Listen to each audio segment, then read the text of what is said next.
go into a job for a short period of time and then quit without 2 weeks notice or any notification to the boss, and you don't ever want to burn a bridge that you might have to cross again. Ooh. And Ooh. like people, I don't understand how people expect to build a resume if they go to apply to a new job and that new employer can't even contact the old employer to see what type of worker you were, because at that point the first question employers ask, I know this because I've had to answer the call whenever I was the coordinator at Roadhouse. They say, is this person rehireable? If I have to say no right off the bat, they're not even going to ask me, oh, well, what type of work ethic did this person have? Did they do their job to their full potential? Like, they're not even going to ask the next question, because if you're not hireable, then they know you left on bad terms. And I think that's the problem with a lot of people. Like, you can go to a job and realize that it's not for you, but you need to communicate that and say, like, hey, I realize that this position is really not what I thought it would be. I don't think I'm fit for it. Here's my 2 weeks notice. I appreciate the opportunity. And then leave that way. But you can't just leave without notice and then expect to be able to find a job. Well said. But a lot of employers, I think some people don't like to put into, I think some people are like, the employers like take it kind of personal. They take it personal when you put in your 2 weeks. They start cutting your hours after you put in your 2 weeks. So I mean that kind of comes with it. Like if you've told me that as an employer, if you told me that you're gonna put your 2 weeks in, this year 2 weeks, okay, so at that point I'm looking for someone to replace you. So let's say you put your 2 weeks in, that next day I've hired somebody. I have to supplement that person's training hours with your hours. So yeah, your hours might get cut, but I mean, you still shouldn't stop showing up because I cut your hours. Finish out your 2 weeks strong. That way they can contact me and I can be like, yeah, like this person, he was great while he was here. He told me that it just wasn't a fit for him, and I understand that it's not for everybody. And that employer will say, oh, okay, well, thank you. Hopefully this will be a fit for them. Well, so yeah, a lot of people actually miss that point though. I mean, I'm no stranger to it, but I've gotten a lot better. But yeah, the people do like to kind of just up and quit. But it's funny though when people just want to up and quit, but then they want good paying jobs. Right. They want those good paying jobs. They won't start somewhere. I'm like, okay, so at 16 years old, I started at a restaurant making $2.13 an hour plus tip share. Okay, don't get me wrong, it evened out to a little bit more than minimum wage. But within a year and a half, I was in a manager position.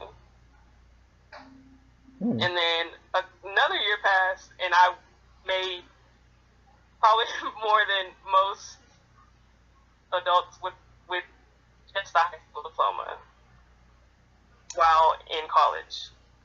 That's with no college degree. That's just me out of high school. Longevity, consistency works in your favor if you work hard. So that's why I don't know.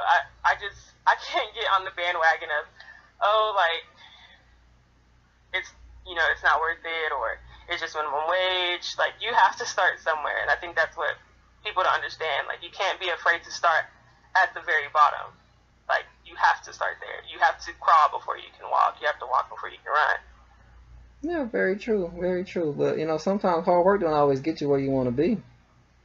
Well, if you're working hard and it's not being awarded, then you need to reconsider your job. Like, you can't just be like, oh, I'm working hard and I'm not being appreciated, and then stay. Like, that comes back to people being open to asking for a raise or knowing that it's time for you to move on. Now, yeah, you probably don't want to move on because you're going to have to start from the bottom somewhere else, but that's just part of it. Start from the bottom and work your way up. So you believe in hard work and moving up through the company and showing your value by coming to work on time. Yeah, if it's a company that you genuinely enjoy working for, there's nothing wrong with staying with that company and working your way up. But how many people actually get jobs that they actually enjoy working for. And, I mean, working for can actually say they can stay there and work from the bottom to the top. Because most people are working a job that they don't even like, but they're doing it because they have to do it. Right. I mean, it's kind of, you kind of put yourself in a situation. I mean, me in the restaurant industry, yeah, it was a job that I mean, I enjoyed. I moved up pretty quickly. I probably could have continued to move up and probably could go back and still move up. But I knew that that's not what I wanted to do for the rest of my life. So at that point, I made sure that the courses that I was enrolled in were something that I enjoyed, even in the classroom. Now, school isn't for everybody, but if you find yourself constantly at jobs that you don't like, I don't know what you expect to happen if you don't try and get a higher education or go to, you know, like some type of trade school, or not even necessarily school, go to some seminars or conferences just to better your knowledge on something that you're interested in. Yeah, you're right about that. Like I said, whether you, even if you don't go to a 4 year, you're gonna have to get some type of education because, I mean, if you look at some of these, you know, if you do your research, you know, if you look at some of these numbers of jobs that are increasing, more jobs that require a college degree or some type of trade or certification, they're increasing much faster than those jobs that are of physical demand. So at Right. some point, you're gonna have to get some type of education. And I was speaking with a woman who was very educated who brought something to my attention that I miss as well. You know, for those who also say that, you know, school or education is not for me, even if you want to move up within a company, that company has training that you're gonna have to Yeah, go through to exactly. move up. So even if it's internal, you still gonna have to seek some type of education. I know when I worked at McDonald's, in order for me to move up, I had to take their training to become certified. So if you want to increase your potential earnings, you're gonna have to get a higher education. And at some point, as time progresses and technology keeps increasing, more jobs like IT, you know, all those kinds of jobs, they're going to continue to increase versus, like I said, these physical demanding jobs. So at some point, you're going to have to sit down and evaluate your life and be like, you know what, I need to probably go on and give me a degree or go to trade school or within my company, see what I need to do so I can move up to get a more better pay. Right. That's just what, you know, a lot of people actually, you know, I said I missed that point as well. Even within internal within a company, you know, if you want to move up, you want more higher pay, you're going to take the training that they offer to move up within that company because these jobs are increasing at an alarming rate right now, like I said, for, you know, degrees and stuff like that.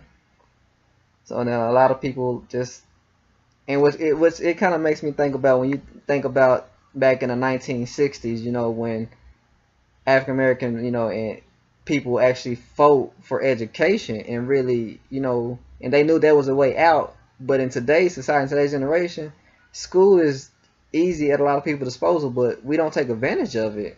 But we Right. have people who fought for this, so why wouldn't we take advantage of it? We should, you know, take some pride into the, you know, to our education. And even if you feel like you probably not gonna make a lot of, like, you know, I know for me the thought is sometimes too, what if I'm going through this process of getting a degree and I still don't probably go out and make a, you know, make enough money?